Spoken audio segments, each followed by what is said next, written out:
Bueno, pues muy buenas tardes. Qué amables en acompañarnos hoy, hoy en la tarde ya.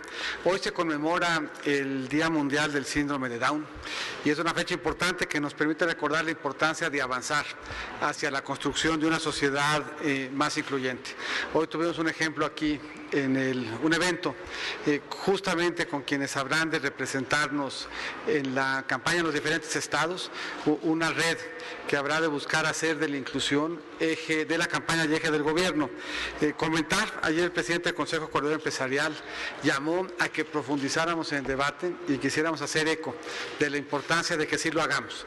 Una contienda presupuestaria es relevante y debe de llevarnos a contrastar ideas y defenderlas, debe de llevarnos a contrastar perfiles y a compararlos. Y ese llamado que hacen es un llamado que nosotros hemos venido haciendo y que por lo tanto nos parece relevante secundar. Agradecidos y a sus órdenes. Una pregunta de Gerardo Cedillo de Enfoque Noticias, por favor. Hola, ¿cómo está? Gerardo. Preguntarle, hay una polémica que, bueno, ayer ya la abordó usted de alguna manera, pero sigue siendo un tema muy polémico el hecho de que hayan incluido a Jimena Puente en la lista de candidatos a la Cámara de Diputados en el PRI. Y se lo digo porque hace unos instantes, incluso en el Senado de la República, hubo una discusión de si se le otorgaba o no el permiso para dejar el cargo, que a final de cuentas lo desecharon, es decir, ni siquiera entró como permiso como tal. Pero, bueno, pues en medio de la discusión y todo esto, hay quien dice que el PRI le dio el beso del diablo al INAI, que lo echaron a perder por meter a Jimena Puente prácticamente con calzador en la lista del PRI, y además también acusan que hay un pago de facturas de resoluciones que en su momento, o decisiones que pudo haber tomado Jimena Puente, que le estarían pagando ustedes con esa candidatura. Mira, a mí me parece que es un planteamiento absolutamente hipócrita y profundamente condenable. Yo creo que no hay más elemento atrás de esa candidatura que reconocer la importancia de la transparencia y reconocer la importancia también de la trayectoria. Y sorprende mucho que quienes han sido parte del IFE en su oportunidad y que después manifestaron expresión partidista, que quienes fueron representantes de México en instancias internacionales y que hoy revelan que tenían una militancia partidista, que quienes escondidos atrás de la supuesta autonomía intelectual y que hoy revelan tener una preferencia partidista, sean capaces de criticar una propuesta en donde no hay más afán que reconocer la importancia y la centralidad de la agenda de la transparencia en nuestro trabajo legislativo. Me parece que es condenable además por hacer violencia en contra de quien no ha hecho más que trabajar por México, trabajar de manera honorable, trabajar además de manera colegiada. No hay en la iniciativa más interés que el de privilegiar y mandar la señal de que al centro de nuestra gestión, del trabajo legislativo y del trabajo de gobierno, habrá un empeño y un pleno compromiso con la transparencia, y me parece que es querer encontrar una litis donde no la hay, seguramente queriendo desviar atención de quienes por la vía de la lista plurinominal dieron fuero a impresentables, dieron fuero a quien tiene pendientes con la justicia y dieron fuero a quienes han sido acusadas de secuestrar, incluso de matar. Me parece profundamente reprobable la actitud y absolutamente hipócrita el planteamiento. Doctor, buenas tardes. Para consultarle su opinión sobre esta preocupación que manifiestan los inversionistas ante el riesgo de que se pueda cancelar el proyecto de la construcción del aeropuerto internacional en la Ciudad de México, si eso golpearía o pegaría directamente a los mercados como ellos lo están manifestando. Lo haría sin ninguna ambigüedad. México tiene que ser un país que respete el Estado de Derecho, y cualquiera de los candidatos que incluya en sus propuestas la posibilidad de que éste se vulnere implica preocupación, implica riesgo de pérdida de confianza, implica riesgo que se traduzca en que se deje de invertir en el país con el consecuente costo en empleo y en crecimiento. Ciertamente me parece que no solamente debemos estar llamados a debatir, sino a ser responsables. Este es un país al que le ha costado mucho tiempo, mucho trabajo, cuidar su buen nombre y cuidar su buen crédito. Y con solamente algunas propuestas irresponsables, esto puede perderse. Yo no solamente haría un llamado a que debatiéramos ideas y propuestas, haríamos un llamado a que abonáramos trabajamos en favor del Estado de Derecho y de la confiabilidad del país en términos de ser un buen receptor de inversión externa y de inversión interna, de ser un buen destino para que invirtamos y crezcamos, de ser un buen espacio para apostarle, para crecer y para que ese crecimiento se traduzca en mejores condiciones de inclusión y de empleo.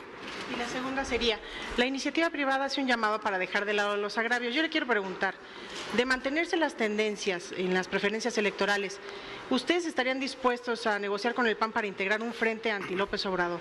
Nosotros vamos a ganar.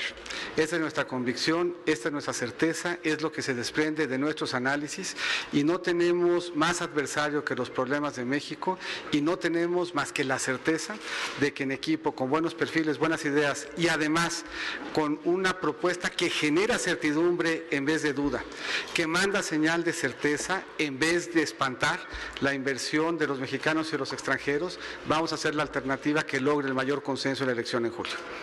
Israel Navarro, de Milenio. Doctor, ¿cómo está? Muy buenas tardes. Oiga, doctor, ayer se reunió con el Frente Nacional por la Familia. Este fue un frente que, bueno, hace unos años estuvo en contra de la iniciativa del presidente para los matrimonios entre personas del mismo sexo. Quisiera preguntarle, más allá de la respuesta que nos ha dado del respeto al artículo 1 constitucional, ¿está a favor o en contra del aborto y de los matrimonios entre las personas del mismo sexo? Lo que he dicho yo y repito, nosotros estamos obligados por la plataforma y la plataforma se inscribe en la lógica de respeto que plantea el artículo 1 constitucional. Y ese me parece que tiene que ser el elemento rector en la contienda y en el gobierno. Compartimos valores, compartimos la centralidad de la familia como eje rector de la política pública, pero compartimos esos valores de familia en el marco de la Constitución y en el pleno respeto del artículo 1. Entonces, ¿sí comparte los ideales de familia de este frente? Tengo valores de familia, los tengo en lo personal, pero son valores de familia que reconozco y son valores de familia que asumo en el contexto del respeto absoluto a la Constitución y a la plataforma de la coalición. Gracias. Y si me permite una segunda pregunta, doctor. Habla usted de perfiles y de candidatos. Ayer el Partido Verde lanza sus listas de plurinominales. Entre ellas está Jorge Emilio González Torres, una persona que hace 3 años, antes de dejar hace 3 años dejó el Senado y ahora pues busca diputados. Un perfil como él, ¿qué le puede aportar a su gobierno, doctor? Mira, experiencia parlamentaria de mucho tiempo, de muchos años, compromiso con el medio ambiente entero, representatividad además de su partido. Hay que recordar que los plurinominales con cargo a los estatutos de cada partido tienen que representar diferentes expresiones, haber contribuido a la construcción de triunfos electorales, aportar a la equidad de género, aportar a la representatividad de los jóvenes, y me parece que la expresión en el Partido Verde de incluir a Jorge Emilio hace reconocimiento de la representatividad que Jorge Emilio tiene en el Partido Verde. Gracias, doctor. Fabiola Martínez, de La Jornada. Hola, ¿qué tal? Buenas tardes. Fabiola. Le quiero preguntar, ayer también nos hizo algún señalamiento, pero ya pasaron algunas horas, ¿y cuál es la investigación que han hecho al interior de los partidos que lo postulan y de su propio equipo de campaña? ¿Tienen o no alguna relación con esta polémica consultora política, Cambridge Analytica? Y si nos puede asegurar que no hay una especie de subcontratación o alguna liga, algún tentáculo con esta situación. No, acá no somos pulpos y por lo tanto no tenemos ni tentáculos. Las ligas son propias de las prácticas de otros partidos y por lo tanto, igual que dijimos ayer, no hay ninguna vinculación de la campaña con Cambridge Analytica. Y si... ¿Perdón? ¿De qué partido? Pregúntele a Fabiola, ella sabe. Pero yo no soy la candidata. Segunda pregunta que aquí me piden mis compañeros que le exponga. ¿Qué pasó, compañeros? Anímense, hombre. Que se nos pueda dar su opinión sobre este spot de la niña bien. Hizo usted alguna referencia ayer muy a la ligera, muy corta, es decir, en su exposición con inversionistas. ¿Qué opina de esto? Y por acá... Sí. No, me parece que es un spot que abusa y que utiliza expresiones religiosas que ofenden la sensibilidad de quienes comparten pues, valores religiosos. Y me parece que en la contienda debiéramos de cuidar esos límites. Sí me parece que fue un spot que al ofender pues, las creencias que tenemos muchos mexicanos se excedió, y yo creo que vale la pena que en esta contienda, en donde con toda libertad expresemos nuestras ideas, cuidemos el límite de que no se rebase por la sensibilidad y el respeto a valores y creencias. Y por último, López Obrador. ¿Es tuya o es por interpósita persona? Interpósita. López Obrador señala que de ganar él ofrece tranquilidad a los inversionistas, dice que los inversionistas no le temen y que él ofrece un crecimiento de 4 puntos. ¿Cuál es, digamos, su comentario sobre esto y sobre todo qué ofrece usted también en este crecimiento económico? Que lo que es importante acá no son los dichos, sino las acciones que propone. Quien propone cancelar un aeropuerto en el que se han celebrado ya contratos por cientos de miles de millones de pesos, que implican 450,000 empleos en potencia, la posibilidad de reinventar la Ciudad de México, quien ha sugerido que no va a revisar el proceso, sino los contratos mismos para decidir cuáles sí y cuáles no. Es una gente que vulnera el Estado de Derecho, que preocupa, que genera incertidumbre y que atrás de esa incertidumbre pone en peligro la estabilidad de nuestra economía.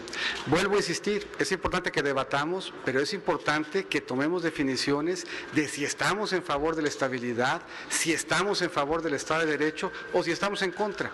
Por lo que hoy vemos es que quien está en contra del Estado de Derecho preocupa, y es una preocupación que mina la confianza en el país, y cuando se pierde la confianza se pierde la inversión, y cuando se pierde la inversión se pierde el empleo.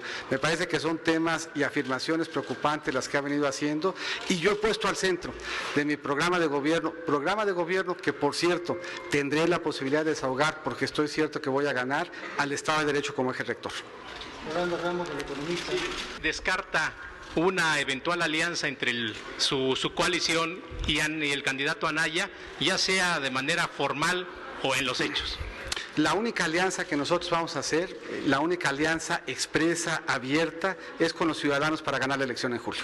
Última pregunta de Adriana Hernández, de 724. Acá, candidato, buenas tardes. A mí me gustaría insistir un poco en esta consultora de Cambridge Analytica.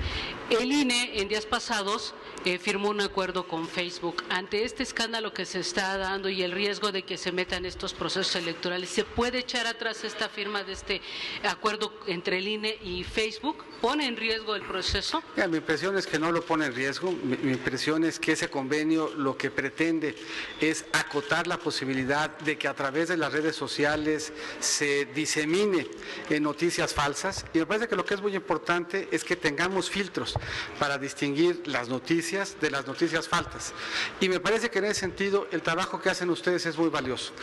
Yo hoy lo reconozco y lo agradezco, la posibilidad que tienen los ciudadanos para empezar a formar un criterio en términos de lo que está pasando en las campañas, hoy lo pueden tener de primera mano del trabajo serio, ético y responsable que hacen ustedes, y me parece que cualquier esfuerzo que hagamos para que las noticias falsas y sobre todo la injerencia de otros países esté fuera del marco de esta elección es valioso, es bienvenido y es importante. Hay que buscar acá contraste en personas, contraste en propuestas, y para que ese contraste se pueda hacer hay que buscar veracidad en la cobertura, y lo que pretende el convenio con el INE es buscar junto con Facebook mecanismos que permitan esa veracidad. A mi juicio, el hecho de que hoy trascienda que se ha abusado de esa plataforma para desinformar, le da todavía más valor al convenio. Entonces las redes no son confiables, las redes sociales. Bueno, me parece que en las redes se transmite información y se transmite desinformación, y que por lo tanto el trabajo que podamos hacer nosotros, los medios y los candidatos, para buscar que sea la información la que norme los criterios y no la desinformación, es valioso. El centro del convenio del INE es, sabiendo que esas plataformas se utilizan para desinformar, trabajar con las plataformas para que la información que se difunda sea información en la medida de lo posible apegada a la verdad, y que con cargo a ella se puedan tomar mejores elementos. Muchas gracias, compañero. Candidato, me permite una pregunta, por favor. Nayeli Roldán, reportera de Animal Político. Hoy el Coneval da a conocer este informe sobre la evaluación de política de desarrollo social y bueno, el balance de esta administración pues no es mejor que hace unos años. Incluso dice que se ha incrementado el presupuesto en algunos programas, pero que no ha disminuido la pobreza, es decir, el impacto de los recursos públicos no ha beneficiado finalmente a las personas a las que va dirigido. En una cuestión de autocrítica, ¿cuál podría decirnos que son los motivos de estos resultados, toda vez que usted pues incluso estuvo en la Secretaría de Desarrollo Social y sobre todo si se debe a esta política asistencialista que se ha criticado también el Coneval en varios de sus informes? Mira, el Coneval hace varios informes y diferentes cortes. La evaluación que hace hoy parte de un corte entre el 2008 y el 2016. La información que también ofrece Coneval permite evaluar el resultado de la política del 2014 a 2016.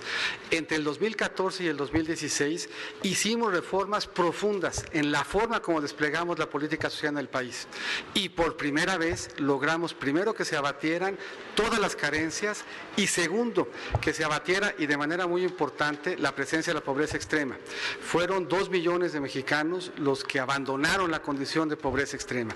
Estos son datos de Coneval, son datos que permiten evaluar el cambio en la política de desarrollo social que se dio entre el 2014 y el 2016 y acreditan que ese cambio en política fue valioso, estuvo bien orientado, logró buenos resultados y que en ella debiéramos de profundizar.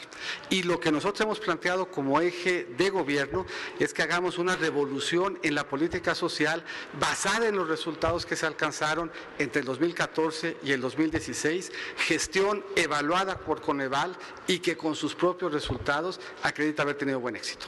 Muchas gracias. Gracias.